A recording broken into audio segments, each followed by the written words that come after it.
E me diz uma coisa, hoje em dia na internet se discute muito a tal da água com limão em jejum. Você defende ou você acha que não tem importância Eu nenhuma? defendo, mas tem que seguir a origem da receita, que é da medicina hindu ayurvédica, que tem como proposta acordar o teu corpo para viver um dia com luz, né? Então, a receita original é meio copo de água morna para justamente respeitar a temperatura do corpo e você não ter que ficar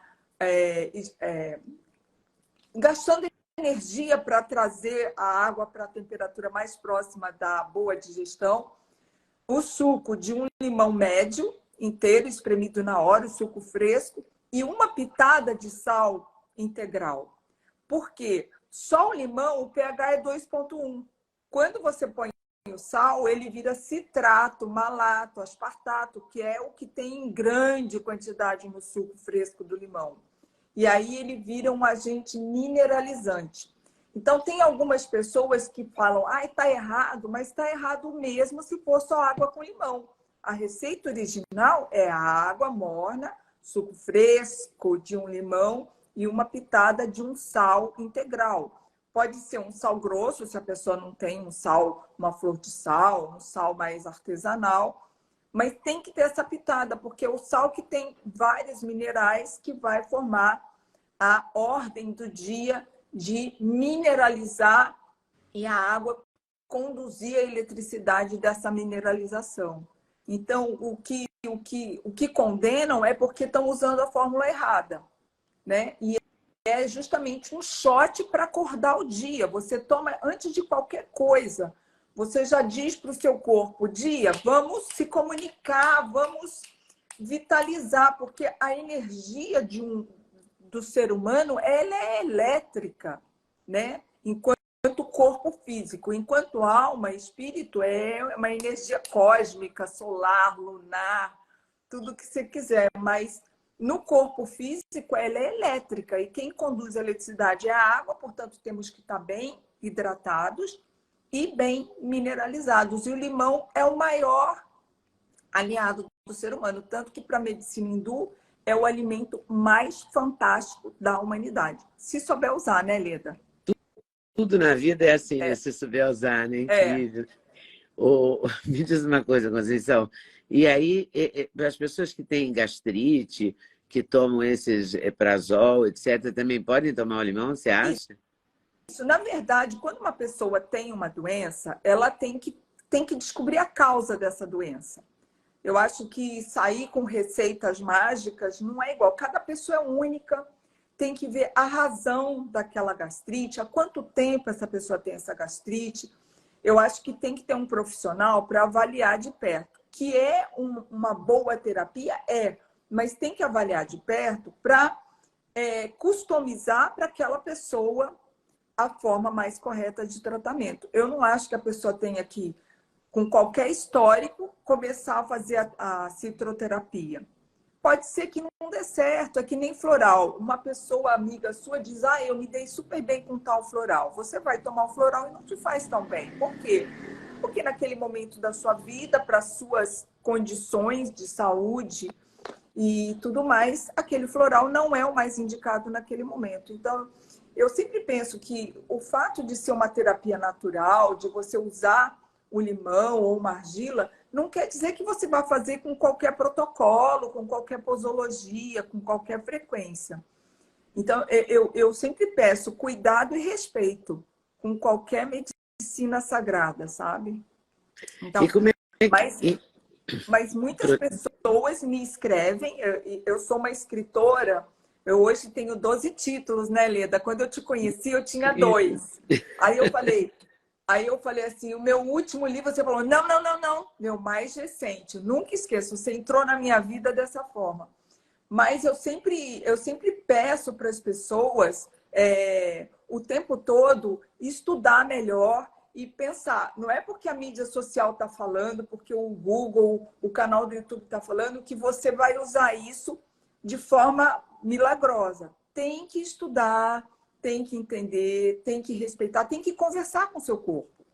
Por exemplo, quando comecei a consumir o sarraceno, na hora eu senti que o meu corpo deu uma resposta maravilhosa. E aí eu fui pesquisar, eu fui investigar, porque infelizmente o brasileiro não conhece essa semente. É lamentável. No sul do Brasil conhecem, porque como tem muita essa chegada dos alemães, dos croatas, né, do pessoal da Eurásia, então lá eles conhecem muito o sarraceno. Mas o brasileiro em si não conhece. Mas quando eu conheci, eu falei, nossa, o que é isso? Por quê? Porque eu consigo conversar com o meu corpo dá uma resposta. Mas eu vou dizer para você, todo mundo tem que consumir sarraceno? Não sei. Que faz bem, faz, mas sempre tem que dar uma conversada, tem que ver o que você tem para fazer um bom uso daquele tratamento, daquele alimento. Bom, e como é que você chegou no sarraceno?